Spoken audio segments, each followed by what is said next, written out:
come on in. Hello. Hey, How are you? good. How are you doing today? I'm fine, thank you. Hey, Sean, I want to thank you for coming in on today. And if it's okay with you, I want to first tell you what it is I would like to accomplish during this session. Okay? So first, and then you can tell me if there's anything else that you may want to discuss. Okay? Yes. All right. So first, I want to gain like more insight to you, just getting to know you since this is our first meeting. Just getting a little bit more, getting to know a little bit more about you, and then I want to find out what your daily life is like, okay, and what your weeks look like. What kind of struggles are you enduring? Then maybe we can pick one of those topics and just start working on them today. And then at the end of this session, I would like to discuss what you can do after today's session to carry you through the week. Does that sound all right? Yes. And is there anything else that you think that you might want to discuss today? Well, Doc, at this time, I'm really not sure at the moment, but I'll let you know. All right, so tell me a little bit about how you've been feeling lately and how long has this been going on? Well, lately, I've just been extremely sad, a little lonely. I feel so down.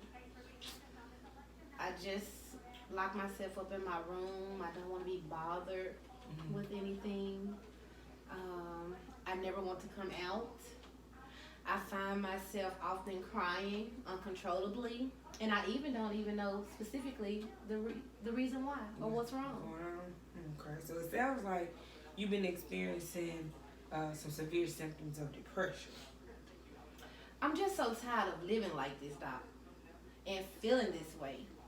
I'm having problems at work, and whenever I make it to work, I just feel like I don't have anybody anymore. So this depression is also causing you to have trouble at your job? Yeah, it is. I'm on my final warning.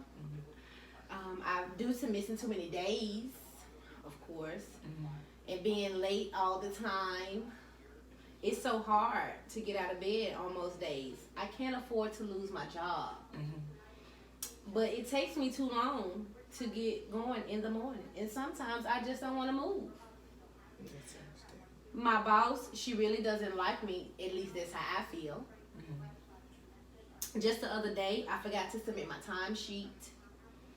And she was so rude about it. She come up to my cubicle and she says to me, "Are you forgetting something?" And I asked her, "What am I forgetting?" And she says to me, "Your timesheet, unless you don't want to get paid for working. I'm not the babysitter, and you need to be more accountable for your time." So I tried to apologize to her and told her it totally slipped my mind, but she just dismissed my apologies and completely ignored. Okay, so dealing with this boss kind of makes it feel she may have it out for you. Yes. I know she does, and she doesn't like me. Understand what I deal with on an everyday basis. The depression seems to get the best of me. And I feel like I have no control of it sometimes. I had to stop taking the medication that the doctor prescribed for me because I didn't like how it was making me feel. So I decided to start using marijuana and alcohol to cope with my depression. Okay, so you stop taking the medication prescribed by your healthcare provider and you start trying to use alcohol and drugs to cope as a coping mechanism. So tell me, what else should I know? Well, I broke up with my boyfriend of 5 years about a month ago. He was very abusive, mentally and physically. Kevin used to be so sweet to me, but about 2 years, he changed into a different person. It started with small comments about my appearance, housekeeping, cooking. Nothing was never good enough for him. Gradually, it became physical. I hid it from my family and my friends so long that I felt helpless. I really believed he blamed me for the miscarriages. meaning several, doctor. Mm. The beatings came soon after the second miscarriage. I really wanted to be a mother. I really wanted to give him the child he so desperately wanted, Mm-hmm. but I couldn't. He used that as an excuse to treat me like dirt. Mm-hmm. I think I started to hate myself for it. Mm. I stayed so long because I just didn't feel like I had anybody else. Mm. I'm not used to being alone, and I don't know how to handle coming home to anybody every day. I'm getting so low that I just want to call Calvin back. But sometimes I know it's going to be going back to hell. I suffered my last miscarriage about 5 months ago after taking a beating from Calvin. Mm-hmm. I think it scared him to see what he had done to me when I asked him to leave. He packed all of his things and he left. Okay. Now I know that must have been so hard for you to do, but I'm so glad that you found the strength to do that, to let that relationship go, because it sounded like it was a lot of trauma. It does seem like you've been having a very difficult time. If I could just summarize some of the things that you told me, so you've been really, really depressed, and it's affecting your job performance and attendance. You may be on the verge of losing your job because you are on your final warning. You feel that the supervisor does not like you. You're having trouble with your prescription medication provided by your provider. You say you don't like the way it makes you feel. So instead, you've been coping by using marijuana and alcohol, trying to regulate your moods. Then you're recently out of an abusive relationship. It's left you emotionally and physically scarred. You had to deal with so much trauma in this relationship, surrounding miscarriages and pregnancies and abuse. But the fear of being alone has you thinking about going back to that situation, and you were tempted to return. Is that correct? Yes, that is correct, doctor. All right. Now, if we only had time to talk about one or two of these items, which would be the most important to you? I think the trauma from the relationship is weighing so heavy on me that is the root cause of my current depression episode. Mm-hmm. I think the substance abuse is also causing me to abandon my responsibilities and stay shut in my home. Okay. Is there any other problems you feel may be more important than these two? I don't think there is, doctor. All right, let's tackle the feelings of sadness, and then we can talk about coping with the loneliness. I first want to explain to you what the cognitive model is. So basically, this therapy is called cognitive behavioral therapy.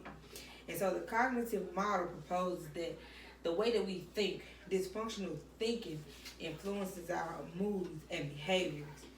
It's a cause of a whole lot of psychological disturbances. So the way that you think can often be untrue, and it can negatively affect your emotions and your behaviors. So the goal will be to explore your thoughts and to test how accurate your thoughts are about the events, okay? Now we will intervene with either your thoughts or behaviors to improve your emotional state. I will be responsible for teaching you these skills, and together we can come up with a reasonable homework assignment for you to practice these skills outside of the session. So what do you feel the root cause of your sadness is? It may be the fact that I feel like I would never be a mother. All right, so let's explore that thought for a moment. Has a medical doctor ever advised you that you would never become a mother? No, but after all these years, and it still hadn't happened? Okay. Now, could it be possible that the distress and the trauma from your previous relationship could have prevented you from experiencing a healthy pregnancy? That could be possible. The stress of the relationship did make my pregnancy more difficult. My time is running out. I'm 41 years old and I'm not getting any younger, doctor. Now, there are women who produce children at an older age than 41. If being a mother is something that you really want to do, you still have time.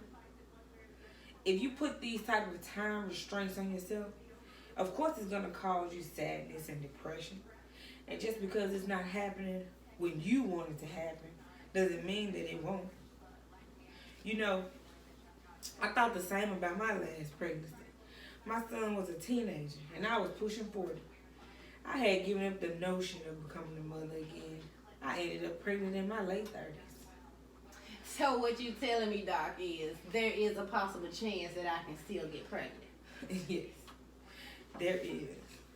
Now, what do you feel would happen if you never got pregnant or could never make it full term? Could you live with not being the biological mother of a child? So, Doc, I would be extremely disappointed. And I would feel like I wasn't woman enough to bear a child. So I do feel like I would make it through because I have survived all these years. Okay. All right. Well, I'm glad you would feel like you would be able to make it with not having a child. Not having a child does not make you any less of a woman. Where did you get the idea that being a mother makes you a woman? Well, I guess it really came from my ex always telling me that I'm less than a woman because I could not carry my babies full term. Okay. Now that's just another form of abuse, Shane. By continuing to believe that, you allowing his abuse to continue. Do not define yourself as a woman by the challenge of becoming a mother. It is more plausible to feel that you will become a mother since you had no trouble conceiving. So what if you do become a mother? How would that affect you? I feel like having a child will make me happy. I feel like it will fulfill my deep desire. It will provide me with a little person who I know will love me unconditionally. And I will love that person unconditionally. Having a child will cure my sadness and my loneliness. I will have someone to share my life with. All right. Now that's beautiful. However, you can also find love with your family and your friends. If you continue to feel that the child is the only way that you can, bring happiness in your life and fulfill that purpose, you'll continue to feel unfulfilled and depressed. What type of support system do you have? I mean, do you have family and friends who live close by? Is there anyone that you confide in? Well, before my previous relationship, I was very close to my mother and my older sister. We were like the best of friends, but we became distant. Well, I became distant to avoid them knowing what I was truly going through in my relationship. I had two very close friends, Asia and Jamie, but Kevin did not like me hanging out with them. So they soon stopped calling and coming by. I could only hang out with Kevin and his friends and family with him around. Okay. So it sounds like this relationship made you very isolated and it may cause your current feelings of loneliness. Yes, doctor. He really ran away everyone that I felt like loved me. Okay. And that's also a tactic that abusers often use. Well, now that he's gone, I think it may be a great time to reunite with your loved ones and build new relationships. Do you think you're ready for that? Doc, I'm not sure, but I guess I could try. All right, so what I want to do is I want to give you a homework assignment. I want you to basically do this before our next meeting, or try to accomplish this before our next meeting. I want you to work on strengthening your existing relationships, so reaching out to your mother and your sister and your friends to try and reconcile and catch up. I also want you to do an extracurricular activity like joining a class, exercise class, an art class, or go to group therapy. You can also do some type of volunteer work at your local schools or nursing homes or hospitals, because it's very important to engage with others to help you with the feeling of sadness and loneliness. Do you feel that's something that you could do? Yeah, Doc, I think I could do that. Okay, great. So just to summarize a little bit what we did today, I was able to gain some insight about you and learn what it is that you're actually dealing with. You was having some issues at work. You recently out of an abusive relationship. You also felt less than a woman due to issues with your previous pregnancies and not having a child. You were having these feelings of sadness and loneliness. You also have been isolated from your friends and family. Let's see. I also gave you a homework assignment so that you can reconnect with your mother and your sisters and your two best friends. You were also given a homework assignment to try and find some extracurricular activity, like joining a class, maybe group therapy or volunteering. Does that all sound about right? Yeah, that sounds about right. All right. I really appreciate you coming in today, Sean. And I'm looking forward to continue working with you. I'll be glad to see you on next week. And you take care, all right? Thank you. You as well, Doc.